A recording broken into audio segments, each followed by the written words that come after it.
Regulation से सहमत हूँ या असहमत हूँ। तो एसटी हसन साहब ने अपनी असहमति उस पर जताई है। असहमति वायलेशन कहलाता है। कॉन्स्टिट्यूशन हमें राइट देता है असहमति का भी, किसी के कॉन्स्टिट्यूशन ही ये कहता है कि आप सरकार के बनाए हुए नियमों का पालन करेगा, नहीं करेंगे तो वायलेशन कहलाएगा। बिल्कुल ठीक बात है, क्योंकि ये किसी एक विशेष वर्ग के लिए, समुदाय के लिए नहीं था, ये सबके लिए था। फजील अहमद, ठीक है, फजील अहमद हमारे साथ मुस्लिम स्कॉलर जुड़ चुके हैं। फजील भाई थोड़ा देर से आप जुड़े, लेकिन सवाल यही कि भाई अगर मुख्यमंत्री ये कहते हैं कि किसी भी धार्मिक यात्रा में अस्त्र शस्त्र का प्रदर्शन नहीं होगा, तो इस पे आपत्ति क्यों है? फजील अहमद, देखिए, ये भाई साहब बोल रहे थे, रोहित सक्सेना जी, ऐसा लग रहा है जैसे विदेश में रहते हैं, भारत में रहवे नहीं करते हैं। अरे 100 रुपया दो तो कानून ही बदल जाता है थाना में, तहसील में। समाजवादी पार्टी सरकार में हो रहा, हमारी सरकार में ना हो भाई। आप ये हो जाता है, अरे मस्जिद से लाउड स्पीकर उतार रहे हैं, मंदिर से कहाँ उतर रहा है? मंदिरों से नहीं उतरे, मंदिरों से नहीं उतरे, क्या मंदिरों से लाउड स्पीकर नहीं उतरे? राजेश भाई आप बताइए, आप ही लोगों ने खबरें दिखाई है कि मंदिरों से भी लाउड स्पीकर उतारे गए हैं। बिल्कुल भ्रमित नहीं। फजील अहमद, फजील अहमद पहले जो सवाल पूछा प्लीज उस पे आप बताइए, उसके बाद आगे आप इधर उधर की बात भी कीजिएगा। पहले आज जिस बात को लेकर विवाद है उस पे क्या आपत्ति क्यों है? पुलिस वाले को 100 रुपया दीजिए तो कानून बदल जाता है, तब कानून बदल जाता है।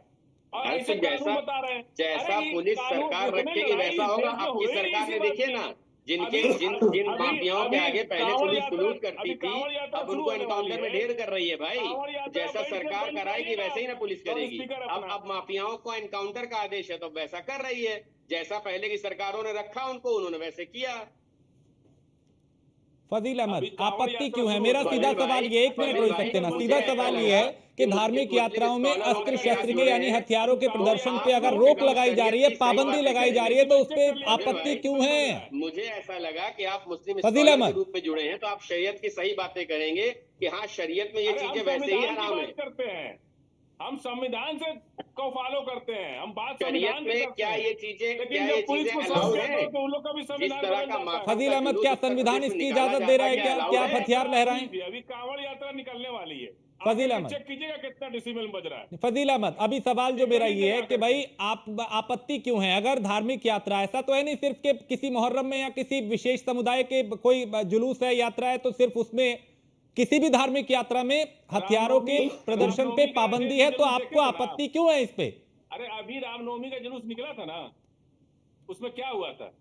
अरे जुलूस इससे पहले बहुत सारे निकले हैं, लोग निकाल रहे हैं। अभी जो नियम कायदे अगर बन रहे हैं तो उस पे अगर बनाने की सरकार इस मंशा से काम कर रही है कि भाई सुरक्षा व्यवस्था ना बिगड़े, उससे पहले ही आप लोग वो करने लगते हैं। विवाद अभी क्यों है? आपत्ति में आपकी जानना चाह रहा हूँ। पाबंदी लगी है फजल भाई, उसी पर पाबंदी लगी कि कोई नहीं ले पाएगा हथियार, चाहे वो हिंदू हो चाहे मुस्लिम हो या कोई भी धर्म से हो, हथियार लेकर के नहीं चल पाएगा, उसी पर पाबंदी लगी है। और ये किसी भी धर्म पर लगी है, किसी विशेष धर्म पर नहीं लगी है।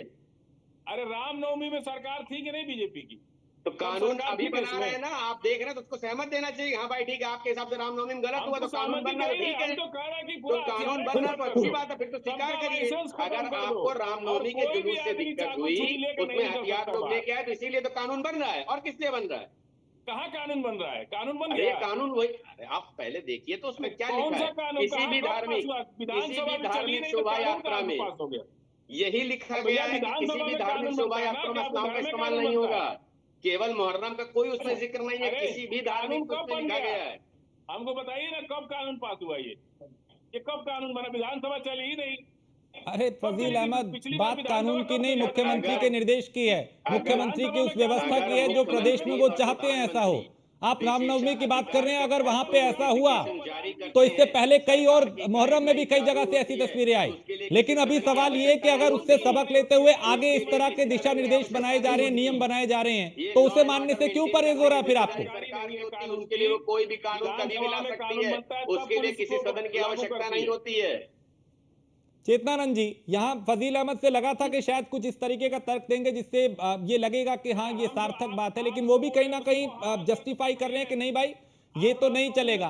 रामनवमी पे ये हुआ, दूसरे हिंदू त्योहार जो हैं उसमें यात्राओं में ऐसा हुआ, कावड़ यात्रा वो कह रहे हैं शुरू होने वाली है, उसमें देखिएगा क्या क्या होगा। अप्रैल में तो रामनवमी थी ना, तो वहां तो तलवार लेके लोग घूम रहे थे, कोई रोका? सबको हिंसा भी करी गई। अगर प्रदेश के मुखिया ये कह रहे हैं कि किसी भी धार्मिक यात्रा में हथियारों का प्रदर्शन प्रतिबंधित कर दिया जाएगा, ये कर दिया जाता है, तो ये मानना ही होगा और ये मैंडेटरी है, सबको मानना चाहिए। एक मिनट, एक एक करके रोहित भाई, एक मिनट, अभी चेतनानंद जी बोल रही हैं। उस पर सख्त कानूनी कार्रवाई होनी चाहिए, क्योंकि देश को या प्रदेश को किसी भी हाल में हिंसा की आग में झोंका नहीं जा सकता। अगर रामनवमी पर आपत्ति है तो मुहर्रम पर भी आपत्ति होनी चाहिए, लेकिन यहाँ परेशानी ये है कि जब मुहर्रम की बात आएगी तो हम अपने आप को पीड़ित दिखाएंगे, हम चिल्लाएंगे जोर जोर से कि हम पर बहुत अत्याचार हो रहा है, हम बहुत दबे कुचले बढ़ गए इस देश के, जबकि वही वर्ग लगातार प्रशासनिक और शासनिक व्यवस्था से तुष्टिकरण की राजनीति से इतने वर्षों तक कोशिश होता रहा, उन्हें यह आदत हो गई है कि वो किसी कानून को नहीं मानेंगे, वो किसी फजील की थोड़ी आवाज को नहीं उठाइए। मानेंगे। तो ये जो व्यवस्था है ना, ये बदलने का प्रयास है। एक मिनट फजील अहमद, अब ऐसा तो नहीं होगा, एक मिनट, ठीक है चेतनानंद जी, एक मिनट चेतनानंद जी। फजील, मैंने आपसे सवाल पूछा, आप 2 मिनट 3 मिनट तक आप बोले, इधर उधर की बातें की, आपको नहीं रोका ना मैंने। अब उनसे सवाल है तो वो बोलेंगे, अब मैं उनको रोक दूं क्या? अरे भाई, फिर वही आप बात कह रहे हैं, आप पिछला इतिहास खंगालेंगे। अगर आज कानून बना है तो आप पिछला हवाला देंगे, आप मानेंगे कल जो होगा? आप उसे मानने को तैयार नहीं, पिछली बातें कर रहे हैं। मतलब आप चाहते हैं कि प्रदर्शन हथियारों का हो, हथियार लहराए जाए, हथियार दिखाए जाए, तो ये तो नहीं चलेगा यूपी में। अब ये तो साफ कह दिया मुख्यमंत्री ने। कैसे हो सकता है? रामनवमी में भी तो तलवार लेके लोग निकलते हैं, तो सही और हम करें तो गलत, ये कैसे हो सकता है? जो निर्देश आ गया, जो शासन का निर्देश आ गया, वो सबके लिए मान्य है। अरे तो वो शासन कहाँ चला गया था रामनवमी के दिन? अरे तभी सावन भी आ रहा है, कांवड़ यात्रा भी निकलेगी, उसके लिए भी है गाइडलाइन। काहे को आप बार बार अप्रैल में जा रहे हैं? जुलाई में गए, जुलाई में ही सावन लग रहा है, अभी उसमें भी इम्प्लीमेंट होगा। आप जो 3 महीने 4 महीने पहले जा रहे हैं, इसी महीने ले लीजिएगा। जो गाइडलाइंस बनी है वो सावन के लिए भी बनी है, वो कांवड़ियों के लिए भी बनी है, केवल मुहर्रम के लिए नहीं बनी है। सावन भी इसी महीने है, तो अभी 10 दिन बाद से सावन शुरू है भाई साहब। आप बंद कराइए, तो इसीलिए कह रहा हूँ 4 महीने पीछे मत जाइए, इसी महीने खड़े रहिए, इसी महीने में दिखेगा। तो ये कहना बिल्कुल लाजमी नहीं मुहर्रम के पहले बनाया गया, ये तो हम भी कह सकते हैं कि सावन के पहले क्यों बनाया गया। तो इस तरह का रिजिड होकर के काम करने का मतलब नहीं है। सावन भी इसी महीने है, तो हम भी कह सकते हैं कि सावन में ही नियम क्यों बनाया गया। नियम बनाया गया तो उसको पालन करना होगा। सावन के पहले बने या मुहर्रम के पहले बने, पालन करना पड़ेगा। फजिल भाई, अगर बना है तो सावन इसी महीने होगा, हम इसी महीने देखेंगे। ठीक है रोहित भाई, एक मिनट, रोहित सक्सेना, अभी फजील अहमद बोलेंगे, आप सब सुनेंगे। 1 सेकंड पहले फजील को 30 सेकंड पूरे। फजील अहमद, हाँ सुन लीजिए, सक्सेना साहब को भी बता दीजिए। हाँ, ये सुप्रीम कोर्ट के ऑर्डर पर काम हो रहा है। लॉर्ड स्पीकर का ऑर्डर, सुप्रीम कोर्ट ने एक डेसिमल तय किया है कि इससे ज्यादा आप नहीं बजा सकते, और वो सबके लिए है, राजनीतिक पार्टियों के लिए भी है, और आप अपने घर का शादी विवाह करेंगे ना तो वहां भी वो लागू होता है। क्या आप ये नहीं कि अपनी शादी में 5 लाउड स्पीकर बजा के भर मोहल्ला को परेशान करेंगे? वो सबके लिए है, और सुप्रीम कोर्ट का ऑर्डर है कि 5 डेसिमल, कुछ डेसिमल फिक्स किया है सुप्रीम कोर्ट ने, उसका पालन सभी सरकारें करवा रही। कुछ लोग करवा रहे, कुछ लोग नहीं करवा रहे। तो अभी जो करवा रहे हैं कम से कम उनका करना होगा कि नहीं? अगर योगी आदित्यनाथ ये कह रहे हैं कि भाई धार्मिक यात्राओं में हथियारों का प्रदर्शन नहीं होगा, तो फिर इस पे विवाद क्यों है? इस पे क्यों आपत्ति? आपको वेलकम करना चाहिए कि हाँ बिल्कुल नहीं होना चाहिए। में भी सरकार तो 6-7 साल से है ना। अरे भाई आज की बात कीजिए ना, 6-7 साल में क्या क्या हुआ? रोज नए दिशा निर्देश आते हैं, नियम बनते हैं ना। नहीं निकल सकते, ये कानून है। हाँ नहीं, सरदार को आप क्या चाहते हैं कि क्या अगर ये जुलूस निकलेगा मुहर्रम का, हथियार लहराने की आप बात कर रहे हैं कि हाँ भाई हम तो लहराएंगे, आप ये कह रहे हैं इस तर्क के साथ है? अरे हम तो कह रहे हैं कि बिल्कुल कानून पूरा जब्त हो जाना चाहिए, सारा लाइसेंस कैंसिल कर दो, हम तो ये कह रहे हैं।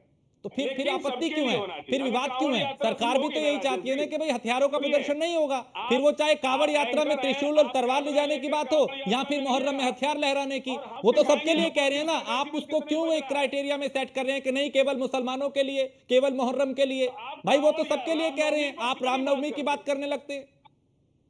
नहीं तो रामनवमी पे तलवार लेके चल सकते हैं आप। अरे तो अभी कांवड़ यात्रा इसी हफ्ते अगले हफ्ते से है, उसमें नहीं चल पाएंगे, उन्होंने साफ कहा है। एक मिनट सरकार में है, अब अरे सरकार रुकिए बदल भाई। जाएगी तो हाँ, हम भी चल रोहित सकते सक्सेना। हैं।